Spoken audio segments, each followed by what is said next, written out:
Look, trust me guys, I do not want to keep talking about Derek Carr, but we have more articles coming out shedding light on the situation between Derek Carr and Josh McDaniels, and a lot of this is coming from people close to the team. People who want you to believe that Josh McDaniels is not repeating the same mistakes he made in Denver, and that Derek Carr is the problem for the 2022 season, and apparently he had a really bad attitude. And it's funny because this same writer, Hondo Carpenter, in the introductory press conference with Josh McDaniels, he referred to Derek Carr as a top 5 quarterback. Coaches, when they take over a team, it's in disaster mode. You get a double-digit 5th seed in the AFC West, but you also get a top 5 quarterback. How appealing was it for you to come to an organization with a quarterback like Derek Carr? And during the Rams game this year, he had a heated tweet about Josh McDaniels, blaming him for the failure of that game against the Rams, even though in this article he blames Derek Carr. But what's so crazy is that this article is so similar to all the hit pieces that came out against Jay Cutler when Josh McDaniels had his fallout with that QB in Denver. And Hondo Carpenter finds it relevant to bring up a book by Paul Gutierrez and Lincoln Kennedy, where Lincoln Kennedy trashes Derek Carr, says that he can be childish and immature, and if somebody says something bad about him, he sulks like a little boy who takes his ball and goes into a quarter. Oh, he's a good quarterback though. So this article is trying to say that Carr became distant from the team, especially leading up to the Saints game, because he could not handle the open criticism from Josh McDaniels in front of the team, which is so crazy because when Jay Cutler, the quarterback of the Broncos, split with Josh McDaniels because Josh McDaniels was acting shady with him, he told the media, oh, I want to keep Cutler as my QB. Meanwhile, behind closed doors, he was telling Cutler to his face that he wants to get rid of him. And then you saw articles coming out, probably McDaniels leaking some stuff saying Jay Cutler pouted like an angry child to get away from Josh McDaniels and the Broncos. And you had some more stuff calling Jay Cutler a sensitive person, saying that his feelings got hurt. And you have all this stuff criticizing Jay Cutler and criticizing him and his personality and trying to not blame Josh McDaniels for getting rid of Jay Cutler, similar to what's going on with Derek Carr right now, where they're saying that the criticism from Josh McDaniels made Derek Carr think that he is being dishonest. Because this article is saying that Derek couldn't handle Josh McDaniels' criticism. These are all people, anonymous players that this writer has supposedly spoken to. And if they're in the Raiders building right now, they definitely want to get a job with Josh McDaniels because they know he's in charge next year. That's why the summary of this article pretty much is that Derek Carr is to blame for 2022. He can't handle criticism. Josh McDaniels is great. And also Tom Brady and Mac Jones are great. We'll get to that in just a little bit. And so they're trying to paint Carr as not able to handle criticism. And apparently John Gruden never criticized him as hard in front of his teammates like Josh McDaniels, even though we have freaking video of John Gruden yelling at Derek Carr in front of the whole world on national TV in 2018 against the Arizona Cardinals. Any Raiders fan who has brains and a memory remembers that Gruden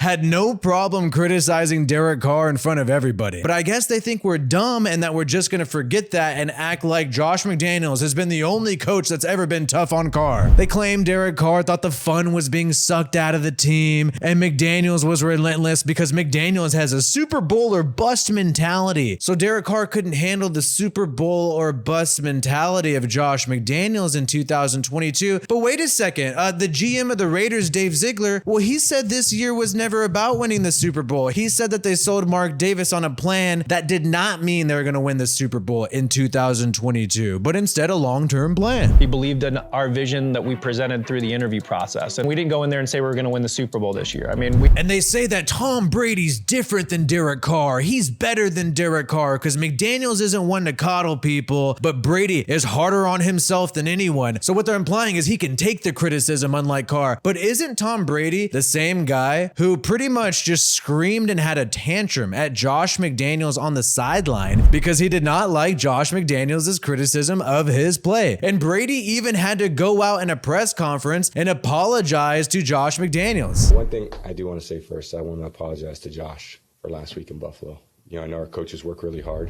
When has Carr ever done that? He's never had a tantrum at all at Josh McDaniels. He's never blamed Josh McDaniels in the media once, even though he probably could. And instead, he said the same thing he's always said his whole freaking career, which is put it all on me. And according to this writer, it was Josh McDaniels and Dave Ziegler and Mark Davis who decided that Derek Carr should stay away and not be a distraction. Many people assume that was Derek Carr who decided to go home instead of stick around while being benched. And they did explain to him that he's not the scapegoat, but they're just doing this for contract reasons. And another thing, if you have to go out of your way to say someone's not a scapegoat, it's probably because you're scapegoating them. And we're supposed to believe that Josh McDaniels actually really wanted Derek Carr in the beginning and really wanted it to work out. But we know that is complete BS, because why did you have a 1 year out in your contract? Why was it just a 1 year deal? You would have given more guarantees like Kirk Cousins has gotten from his brand new coach, Kevin O'Connell, but instead you had a 1 year out because you never wanted him anyways. Because you had 9 years of film on him, you had enough knowledge to be able to make that decision if you wanted him long term or not. And this article and this NFL executive is even trying to gaslight us and say, oh, Carr's contract is proof McDaniels wanted him. The 1 year out is actually proof they wanted him. It's because of the no trade clause. The deal makes no sense if you aren't sold on the guy. And it's like, dude, the no trade clause does not matter. Obviously, no team's going to trade for him unless he really wants to play there. Plus, they're going to release him anyways. That's why there's a 1 year out. I want to stop talking about Derek Carr, but I cannot stand to see some of these ridiculous claims like in this article. We're supposed to believe Josh McDaniels and the Raiders team media right now on Derek Carr's character. We're supposed to believe that Derek Carr can't handle criticism, has a bad attitude when he's been the team captain for nearly a decade and always says, blame me, put it all on me. And we've even seen Josh McDaniels do this to another quarterback, Jay Cutler, when he was in Denver, his only other head coaching job. And I don't know about you, but I'm just not going to believe Josh McDaniels when it comes to Derek Carr. I'm going to trust my own eyes and ears and what I have witnessed over the past decade. Either way, the spin is currently spreading on Derek Carr, and it will keep going until eventually he's released and until eventually the Raiders get a new quarterback. Then you're not going to hear much about this anymore. But for now, you're going to see stories like this, anti-Derek Carr stories, to make the new regime look good and to blame it all on Carr. But once the Raiders sign Tom Brady, there'll be no need to do this any longer. Like this video if you have not yet, and subscribe to this channel for more Raiders content. My name is WiFiWillie. Peace out, and I hope you have a good one.